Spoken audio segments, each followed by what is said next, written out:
Imagine uma criança de 4 anos, absorta em seu mundo de brinquedos. A mãe passa pela porta, o olhar fixo na tela do celular e segue seu caminho. Isso acontece repetidas vezes, 6 vezes em apenas 1 hora. Carl Jung diria que algo profundo morreu na psique daquela criança naquele instante. E no lugar, algo terrivelmente perigoso começou a germinar. Essa cena, aparentemente banal, esconde o segredo da formação narcisista. E o que você está prestes a descobrir vai transformar completamente a sua compreensão sobre por que algumas pessoas desenvolvem essa condição, enquanto outras não. Porque o narcisismo não é um simples defeito de caráter, é uma ferida invisível, uma cicatriz na alma, que se forma quando uma criança anseia por algo essencial, e esse algo nunca chega. E essa ferida carrega uma característica assustadora. Quanto mais você tenta preenchê-la, mais profunda ela se torna. Jung dedicou 40 anos de sua vida ao estudo da influência dos traumas infantis na criação de padrões destrutivos na vida adulta. E uma de suas descobertas mais impactantes e até mesmo perturbadoras foi o que ele chamou de abismo na alma. Um vazio existencial que se instala na infância e que assombra o indivíduo pelo resto de seus dias. Vamos juntos mergulhar na origem real do narcisismo, sob a perspectiva da lente junguiana. E prepare-se, porque o que você está prestes a descobrir sobre a infância e o desenvolvimento emocional pode mudar para sempre a sua percepção sobre as pessoas que você conhece, ou até mesmo sobre você mesmo. Jung observou um padrão recorrente em centenas de pacientes narcisistas. Todos eles, sem exceção, vivenciaram um momento específico na infância, onde seu eu autêntico foi rejeitado ou simplesmente ignorado pelos pais. E nesse momento crucial, algo catastrófico aconteceu na psique infantil. A criança, então, cria o que Jung chamava de máscara social. Uma persona meticulosamente elaborada, construída não para expressar quem ela realmente é, mas para obter o amor e a atenção que lhe foram negados. E aqui reside a tragédia. Essa máscara social funciona. Os pais, finalmente, prestam atenção. Finalmente, aprovam. Mas o preço a ser pago é altíssimo. Porque, quando a máscara social recebe amor, o eu verdadeiro, aquele que pulsa lá dentro, se sente ainda mais rejeitado, e um abismo se abre no centro da psique, um vazio imenso, onde deveria residir um senso genuíno de valor próprio. Pense no caso de Ana. Aos 6 anos, ela percebeu que, ao tirar notas perfeitas, seu pai finalmente abria um sorriso para ela.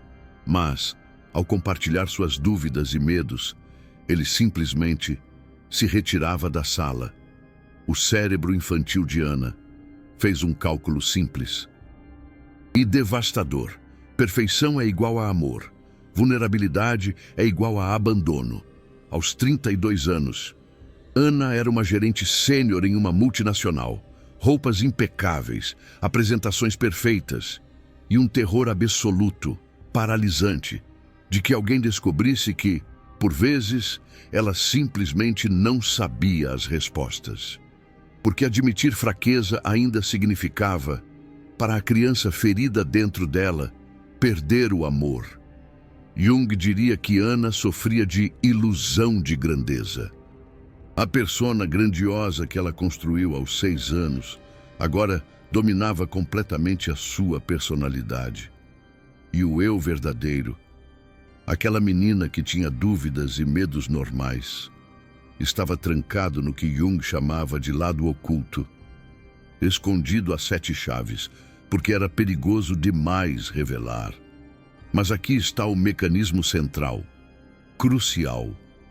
que Jung identificou. O narcisista está preso em um paradoxo impossível. Ele busca, desesperadamente, validação externa para preencher o vazio interno.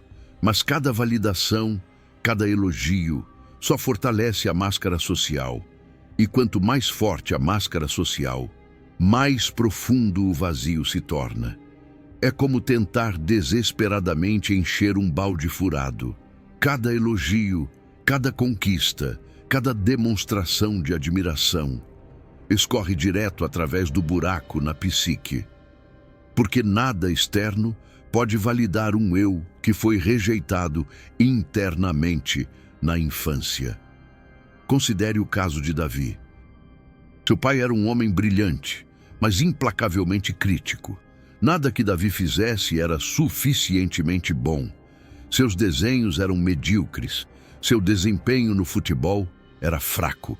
Até mesmo suas emoções eram consideradas exageradas.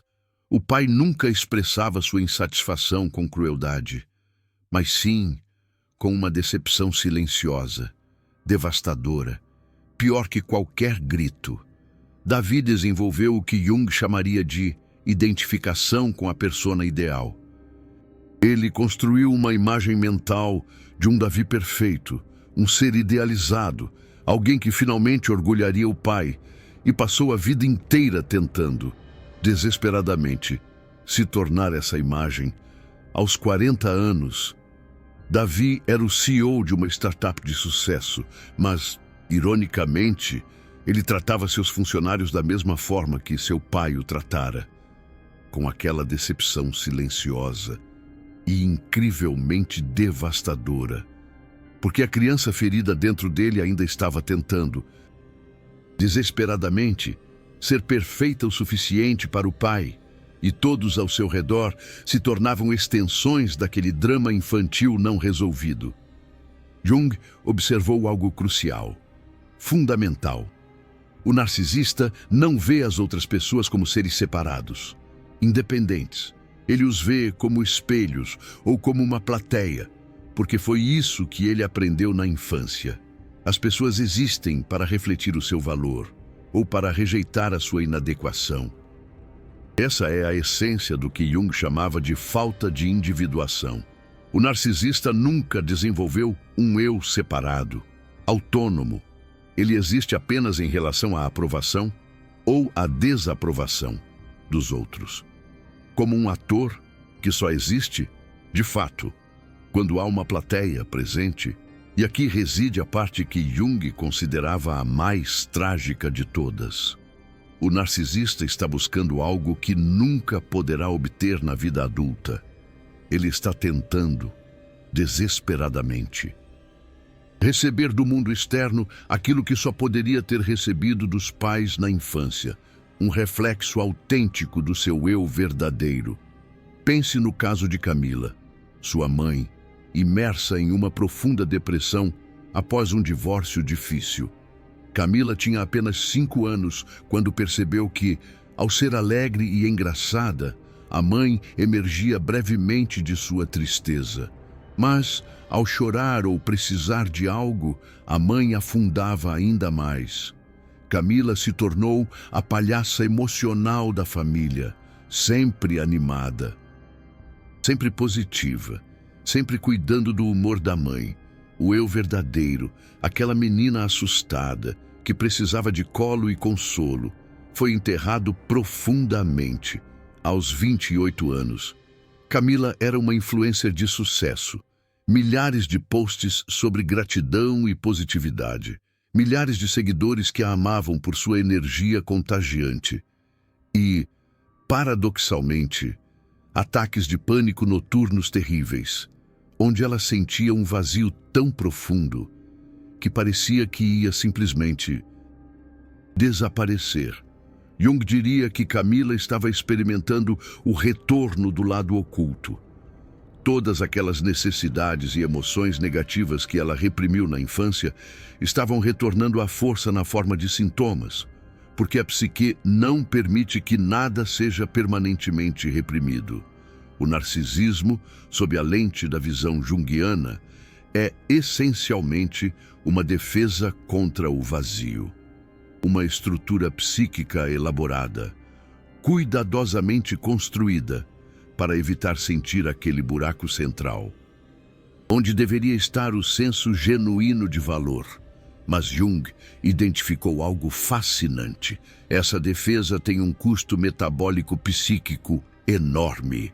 O narcisista precisa de um suprimento constante de admiração para manter essa estrutura no lugar. É como um castelo de cartas, que precisa de vento constante vindo de direções específicas para não desabar. Por isso, o narcisista fica tão devastado por críticas, mesmo as mais sutis, as mais pequenas.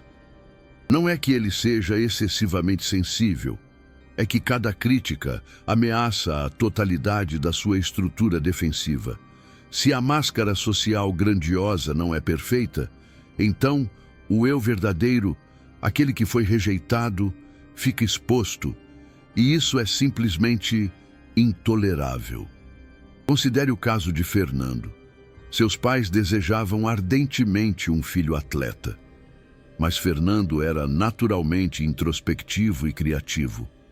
No entanto, toda vez que ele se dedicava a desenhar, seus pais suspiravam. E toda vez que ele jogava futebol mal, eles aplaudiam seu esforço de forma exagerada. Fernando aprendeu a grande mentira do narcisismo, que quem você é não é suficiente. Você precisa ser quem os outros querem que você seja. E passou a vida inteira executando essa performance. Aos 35 anos, Fernando tinha um casamento frio. A esposa reclamava que nunca sabia o que ele realmente pensava ou sentia. E ela estava certa, porque Fernando também não sabia. O eu autêntico estava tão profundamente enterrado que ele mesmo perdera o acesso. Carl Jung dizia que essa é a tragédia final do narcisismo. Não é que o narcisista ama a si mesmo demais, é que ele nunca aprendeu a amar seu eu verdadeiro. Tudo que ele ama é a imagem que construiu para sobreviver. E aqui está a parte que Jung considerava mais devastadora. Quanto mais sucesso externo o narcisista alcança, mais vazio ele se sente. Porque cada conquista é mais prova de que a máscara social funciona, e mais enterro do eu verdadeiro. Caso de Ricardo, infância de negligência emocional severa. Pais fisicamente presentes, mas emocionalmente ausentes. Ricardo aprendeu desde cedo. Vulnerabilidade é perigosa, porque ninguém vem ajudar. A ilusão de grandeza é segura, porque mantém as pessoas à distância. Ricardo construiu o que Jung chamaria de armadura narcisista perfeita, confiança inabalável, carisma magnético e zero acesso genuíno às próprias emoções. Ele era como um ator premiado, interpretando um ser humano. Aos 50 anos, depois de 3 divórcios e uma carreira brilhante, Ricardo teve um colapso. A armadura finalmente rachou. E pela primeira vez desde a infância, ele sentiu o vazio que sempre esteve lá embaixo. Foi aterrorizante. E, paradoxalmente, foi o começo da verdadeira cura. Carl Jung acreditava que crises narcisistas, aqueles momentos onde a máscara social desmorona, são na verdade oportunidades, porque é apenas quando o falso eu falha que o eu verdadeiro tem chance de emergir.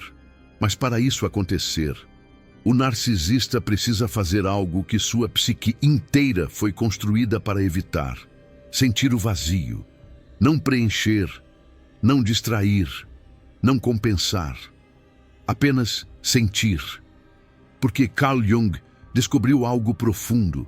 Aquele vazio não é realmente vazio. É onde o eu autêntico está enterrado. E quando você para de fugir dele e finalmente olha para dentro, você encontra não o nada que temia, mas o alguém que sempre foi. Caso de Lúcia, criada por avó perfeccionista após mãe abandonar a família. Lúcia aprendeu que amor era condicional à perfeição. Cada erro era prova de que ela era inadequada, como a mãe.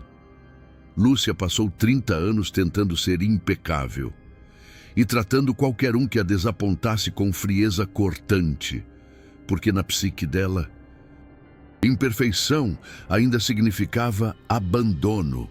A terapia junguiana a levou a um momento crucial.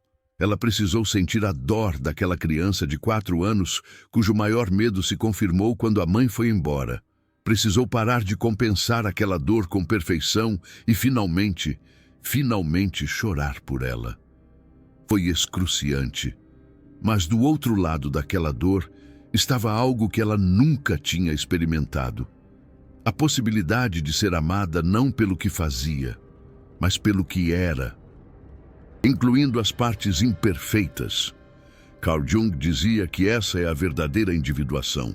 Integrar o eu autêntico com todas as suas falhas. Não construir uma persona grandiosa, mas aceitar o eu verdadeiro, incluindo as partes que foram rejeitadas na infância. E aqui está a parte esperançosa que Jung oferecia. O narcisismo não é permanente. A ferida pode ser curada, mas não da forma que o narcisista espera. Não através de mais sucesso, não através de mais admiração, mas através de algo muito mais assustador.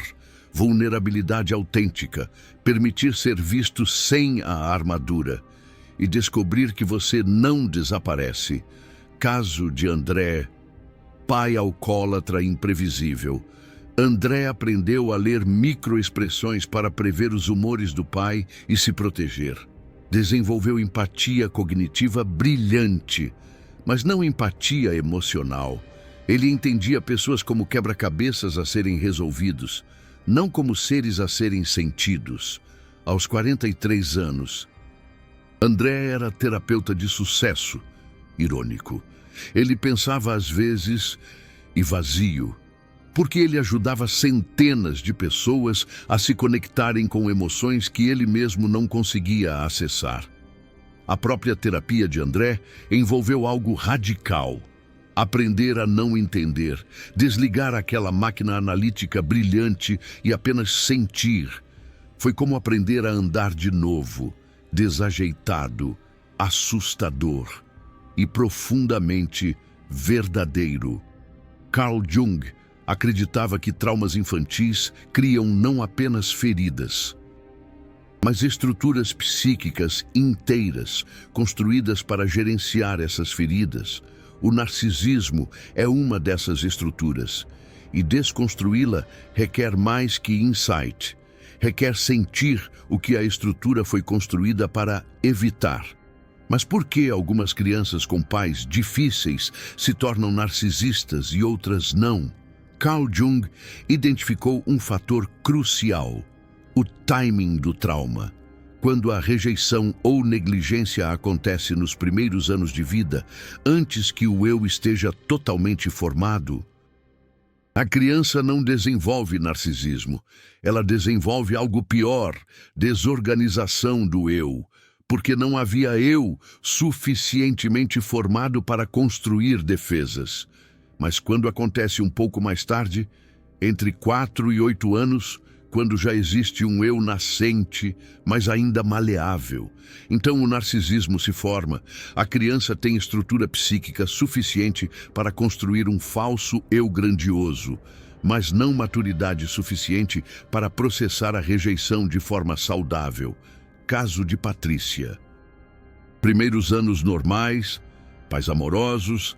Então, aos 5 anos, irmão mais novo nasce com deficiência severa. Toda a atenção parental desaparece da noite para o dia. Não por maldade, por necessidade. Mas a psique de Patrícia não entende necessidade. Entende apenas abandono. E ela resolve esse abandono tornando-se extraordinária. Se ela for especial o suficiente, talvez os pais olhem de novo. Aos 26 anos, Patrícia era prodígio acadêmica. PhD aos 24. Publicações prestigiadas e uma necessidade insaciável de ser a mais inteligente na sala, porque parar de ser excepcional significava voltar a ser invisível. Carl Jung diria que Patrícia estava presa no que ele chamava de complexo de inferioridade compensado por superioridade. O vazio causado por sentir-se menos importante que o irmão era compensado por provar constantemente que ela era mais importante que todos os outros. E aqui está outro padrão que Jung identificou. O narcisista frequentemente escolhe parceiros que replicam a dinâmica parental original, não conscientemente. Mas porque aquele padrão é familiar. E a psique ferida ainda está tentando resolver o drama infantil. Caso de Marcos, mãe crítica que alternava entre intrusão e abandono emocional. Marcos se casa com mulher exatamente assim e passa 15 anos frustrado, sem entender por que escolheu alguém que o faz sentir exatamente como sua mãe o fazia. Carl Jung chamaria isso de compulsão de repetição. A psique tenta resolver traumas passados, recriando-os no presente, como se, finalmente, dessa vez, com essa pessoa, ele pudesse obter o amor incondicional que não recebeu da mãe. Mas não funciona. Nunca funciona, porque o que precisa ser curado não está no parceiro atual, está na ferida original, aquela que nunca foi processada. A terapia junguiana levou Marcos a uma percepção devastadora. Ele não amava a esposa. Ele amava a oportunidade de finalmente fazer sua mãe amá-lo. A esposa era apenas um substituto, na peça que ele ainda estava encenando. Esta é a parte que pode ser difícil de aceitar. Muito do que o narcisista chama de amor não é amor verdadeiro. É a tentativa de usar outra pessoa para preencher o abismo na alma infantil. Jung chamava isso de amor infantil, não de amor maduro. Amor maduro, na visão junguiana, requer um eu diferenciado. Você precisa saber quem você é, antes de poder genuinamente amar quem outra pessoa é. Mas o narcisista nunca completou essa diferenciação.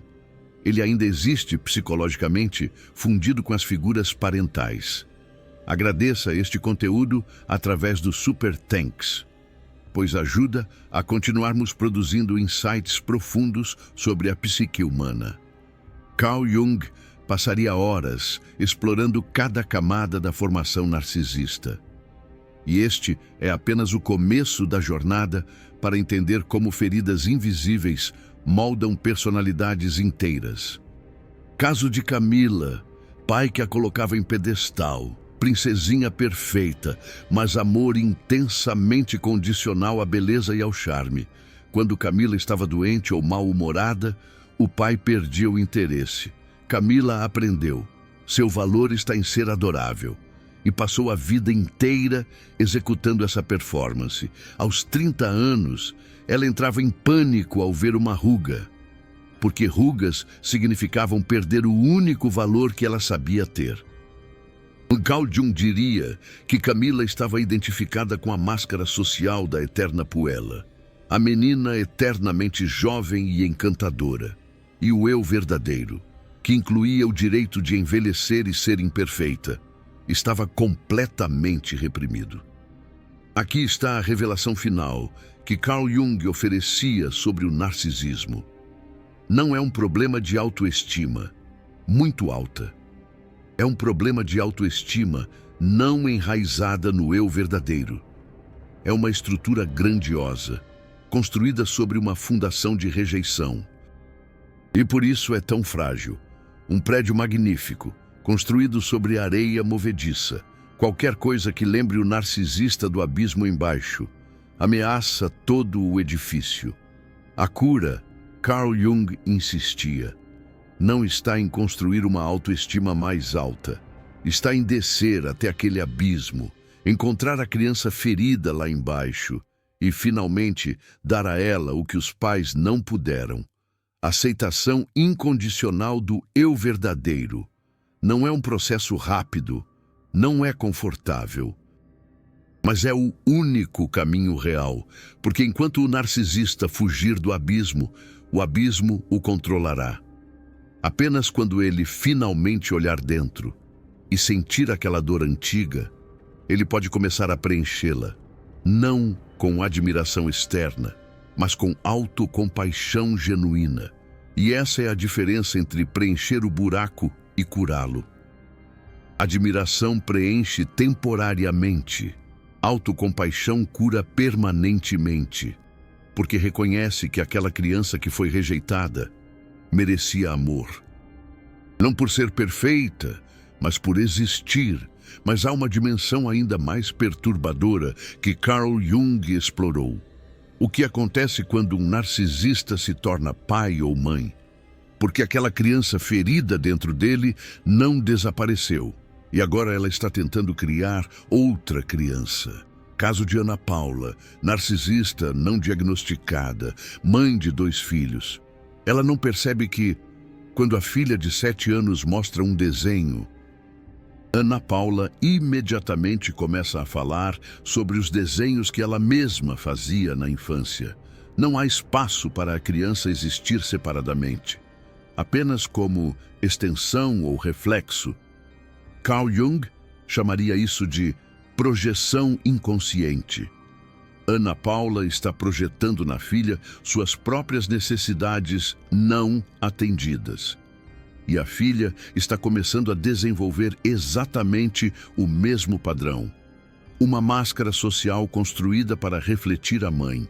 Porque narcisistas criam narcisistas, não por genética, mas por repetição. A criança aprende que seu eu verdadeiro não tem valor. Apenas a performance tem, e o ciclo se perpetua através de gerações. Caso de Daniel, filho de pai narcisista, ele jurou que nunca seria como o pai. Mas aos 35, percebe que usa exatamente as mesmas táticas. Aquele olhar de decepção silenciosa quando o filho dele erra. Aquela necessidade de que suas conquistas reflitam bem nele.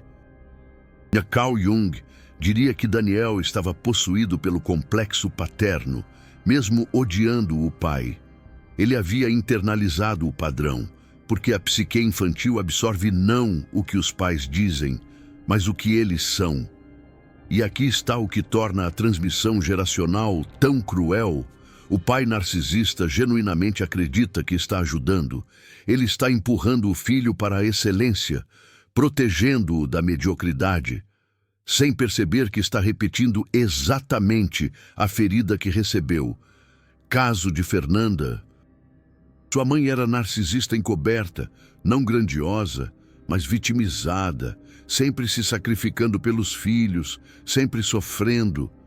E Fernanda cresceu sentindo culpa existencial, por simplesmente existir e causar esse sofrimento materno. Aos 40 anos, Fernanda fazia exatamente o mesmo com os próprios filhos. Sacrifícios imensos, seguidos de suspiros profundos, nunca dizendo diretamente que eles eram um fardo, mas comunicando isso em cada gesto. Carl Jung identificou que narcisismo encoberto é tão destrutivo quanto o manifesto. Talvez mais, porque é invisível. A criança cresce sentindo que algo está errado, mas sem conseguir nomear. E essa confusão se torna parte da ferida. A psique narcisista tem um mecanismo particularmente insidioso: negação da própria ferida. O narcisista não consegue reconhecer o vazio, porque reconhecê-lo significaria sentir a dor que passou a vida inteira evitando. Caso de Gustavo, terapeuta sugeriu que ele tinha traços narcisistas. Gustavo riu. Narcisistas são aquelas pessoas arrogantes. Ele era apenas confiante. A possibilidade de que sua confiança fosse compensação por insegurança profunda era impensável. Carl Jung diria que Gustavo estava em total identificação com a máscara social. Ele acreditava genuinamente que era o falso eu que construiu. A ideia de que havia algo embaixo, algo ferido e necessitado, era ameaçadora demais para considerar. E esse é o paradoxo final do narcisismo. A pessoa que mais precisa de ajuda é a menos capaz de reconhecer que precisa. Porque reconhecer necessidade é admitir vulnerabilidade. E vulnerabilidade foi o que criou a ferida original.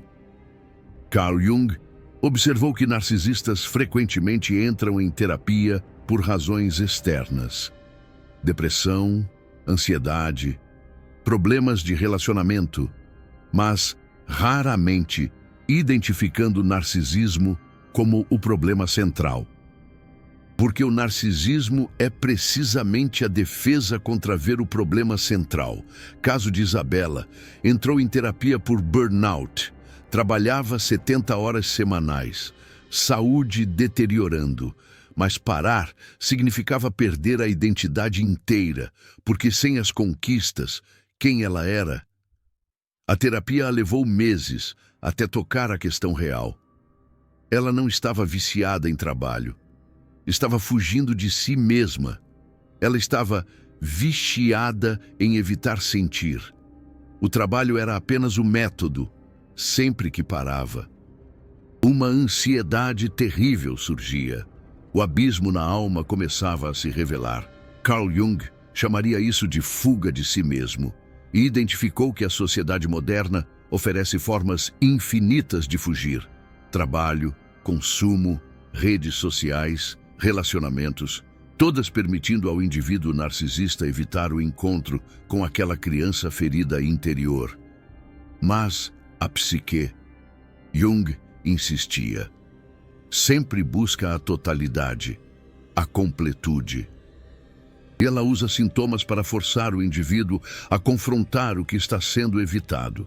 Por isso, o burnout, os colapsos, as crises relacionais são, na verdade, chamados da psique. Pare e olhe para dentro. Caso de Rafael, 3 casamentos terminados. Sempre a culpa era da parceira. Sempre elas que ficavam emocionais demais, exigentes demais, incompreensivas. Até a 4ª parceira dizer algo que atravessou suas defesas. Rafael, você não tem um problema em escolher mulheres erradas. Você tem um problema em ser você. Foi brutal e verdadeiro. E pela primeira vez em 52 anos, Rafael considerou que talvez o problema não estivesse lá fora. Estava aqui dentro, naquele lugar que ele passou 5 décadas evitando. Jung diria que Rafael estava experimentando o que ele chamava de enantiodromia, a conversão de algo em seu oposto. Toda a certeza narcisista de que ele estava certo e todos errados começou a se inverter. E nessa inversão, uma fenda se abriu onde a luz poderia entrar. Aqui está o que Carl Jung descobriu sobre a cura do narcisismo. Ela nunca começa com uma decisão consciente. Começa com o colapso da defesa, quando a máscara social grandiosa não aguenta mais o peso e racha, e naquela rachadura, por mais dolorosa que seja, está a possibilidade de transformação. Porque é apenas quando a máscara social falha que o eu verdadeiro pode começar a emergir do lado oculto onde foi enterrado. Caso de Mariana, crise aos 45, filhos crescidos, saíram de casa, carreira estável, mas sem novos desafios. E pela primeira vez, o silêncio, sem ninguém para impressionar, sem conquistas para perseguir. E naquele silêncio, um vazio aterrorizante. Ela descreveu para o terapeuta como sentia que estava desaparecendo. Jung entenderia perfeitamente, sem as funções externas sustentando a máscara social. Ela estava finalmente encontrando o vazio que sempre esteve lá. Mas aqui está a parte crucial. O terapeuta junguiano não tentou imediatamente preencher aquele vazio. Não ofereceu novos objetivos ou propósitos. Em vez disso, pediu algo radical. Mariana precisava sentar-se com o vazio, conhecê-lo, explorá-lo. Foi aterrorizante. Semanas de ansiedade intensa, mas gradualmente. Algo começou a acontecer. Dentro daquele vazio, Mariana começou a encontrar fragmentos, memórias, sentimentos, partes dela que foram enterradas há décadas. Aquela menina de 6 anos que adorava pintar, mas parou porque a mãe disse que arte não dava dinheiro. Aquela adolescente que queria estudar psicologia, mas escolheu direito porque era mais prestigiado. Todas aquelas versões autênticas sacrificadas no altar da aprovação. Jung chamaria isso de recuperação do lado oculto. Trazer de volta para a consciência todas as partes do eu que foram reprimidas. Não é um processo confortável, mas é o único caminho para a totalidade, a completude psíquica. E aqui está algo que Jung enfatizava. Integrar o lado oculto não significa tornar-se perfeito. Significa tornar-se inteiro. Aceitar que você contém contradições, que você tem tanto forças quanto fraquezas, e que está tudo bem. Caso de Gustavo, narcisista em recuperação, ele descreveu um momento crucial. Estava em uma reunião importante. Alguém apontou um erro seu. E pela primeira vez em 40 anos, ele não sentiu a necessidade de se defender ou contra-atacar. Simplesmente disse: "Você está certo. Obrigado por apontar isso." Parece pequeno, mas para alguém cuja psique inteira foi construída sobre nunca estar errado, foi revolucionário. Porque significava que ele poderia sobreviver sendo imperfeito, que seu valor não dependia de estar sempre certo. Jung diria que Gustavo estava começando a desenvolver um centro interno de valor, não mais dependente da validação externa, mas enraizado em uma aceitação própria genuína. E essa é a diferença entre o narcisismo e a autoestima saudável. Narcisismo é valor contingente. Eu valho porque sou melhor que os outros, porque conquisto, porque sou admirado. Autoestima saudável é valor incondicional. Eu valho porque existo, independente de conquistas ou aprovação.